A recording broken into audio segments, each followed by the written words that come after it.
What's up guys, AJ here. In this video, I'm going to be talking about what you need to do as a new real estate agent in order to succeed. The first thing you need to do as a real estate agent is figure out your schedule. This isn't like having a job. You're used to having a boss. A boss tells you when to show up, when to go home, how many hours you're going to work. You are your own boss. You are going to need to figure out your schedule. So it's going to come down to time blocking income producing activities. The biggest area I see agents go wrong is by not having a schedule. If it's not in your schedule, it doesn't exist. So if you're not time blocking in income producing activities, you're not going to do them. All the busy work of life, all the busy work of your business, and if you're not doing income producing activities, you're not making any income. I was having a conversation with one of my agents recently, and they were telling me how they prospected 10 hours. And this is a newer agent. I have conversations all the time with agents who are full-time in the business, and they're only prospecting, lead generating like 10 hours a week. How many hours a week can you work if you're in real estate full-time? Easily 40 to 50 hours a week, right? Well, if you're only prospecting 10 hours a week and you don't have any other clients because you're newer to the business, what are you doing with your other 30 to 40 hours a week? Are you wasting time on Facebook? Are you procrastinating, watching YouTube videos all day long? And of course, you're on YouTube right now, and since you're here, you might as well subscribe to my channel and hit the like button. But in all seriousness, if you're watching YouTube videos all day, listening to podcasts all day, participating in these different Facebook groups, then you're not really working, are you? You're not focused on income producing activities. So here's what I want you to do. I want you to get a paper calendar. That's step one. Get a paper calendar. Step two is time block your day. I want you to really nail from 8 a.m. to 12. If you focus on income producing activities, strictly really prospecting between 8 and 12, it doesn't matter what happens for the rest of your day. I can pretty much guarantee you're going to be successful. So as a new agent, you don't have clients, so you're spending all your time prospecting. If you don't have appointments in the afternoon, there's no reason why you can't keep prospecting. And of course, it's going to be tiring prospecting all day long. It's going to be mentally exhausting, but how important are your goals to you? This is only temporary. If you practice your skills for 30 minutes to an hour a day, and if you focus during your 8 to 12 prospecting time block over the next, say, 30 to 90 days, you're going to have so many listings, you're going to have so many clients that you can scale back your prospecting to 2 to 3 hours a day.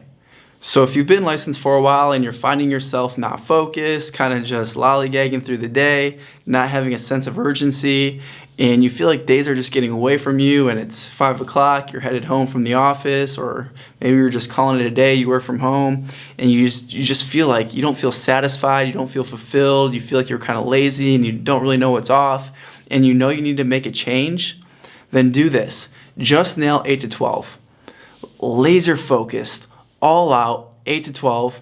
And then at 12, if you want to stop working for the day, you want to call it, you want to do whatever you want to do, then go do it. And after a couple of weeks, what you're going to find is from your activity from 8 to 12 is going to create so much activity. You're going to be going on so many appointments, your afternoons will eventually just kind of naturally fill themselves if you nail the 8 to 12 time block. Now, this is all easier said than done. Some things you can do to implement this so that you have some accountability so that it actually gets done is have an accountability partner.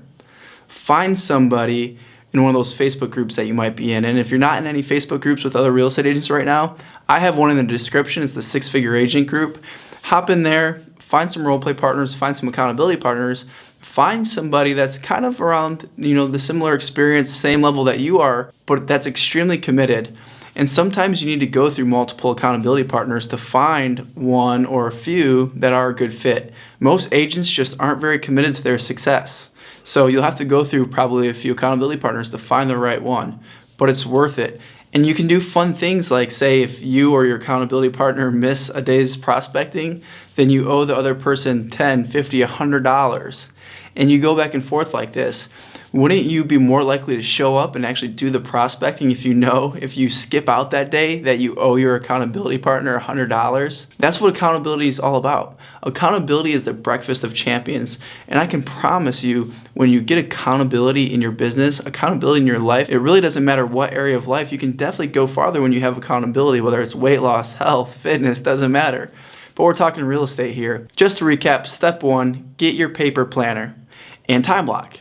Step 2, 8 to 12, just nail that as your prospecting session. And step 3, get an accountability partner. You do those 3 things and watch your business take off. One question I get asked all the time is, like, what should you be doing during that prospecting session? Well, that's why it's important to have a mentor or have a coach, because they can help you fill that time with great prospecting activity. Just to get you started though, calling expireds, for sale by owners, just listed, just solds.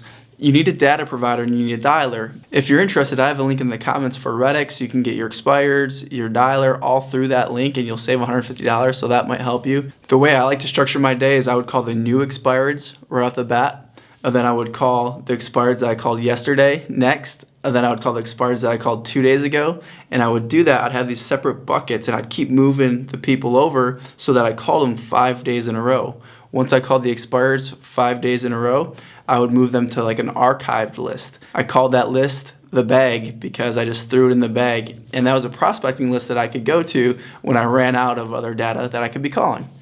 And then after I called my expireds, I would go to for sale by owners, and then I would go to lead follow-up. And if I had time in my prospecting session after that, I might do some just listed, just solds, or I might go back and call the archive list of expireds, or maybe call the same expireds that day another time. You just want to make sure that you're calling and speaking to about 8 to 10 people per hour. That means you probably need to be using a dialer. If you're not using a dialer and you're just hand dialing, you're probably only getting about 5 contacts per hour. There's a lot of things that you can be doing to increase your efficiency during your time block. So what I'll do is right here on the screen is I'll put up a couple videos here in a second of more prospecting tips that might be helpful to you. And if they are, let me know in the comments. And if you have questions, I'd love to hop in there too and answer some questions that you might have. So hopefully this video added some value to you. Again, hit the subscribe button, give me a like, and maybe share it with a friend. But either way, guys, 2020, this is your year. Nail that time block, 8 to 12, crush it, and trust me, you won't regret it.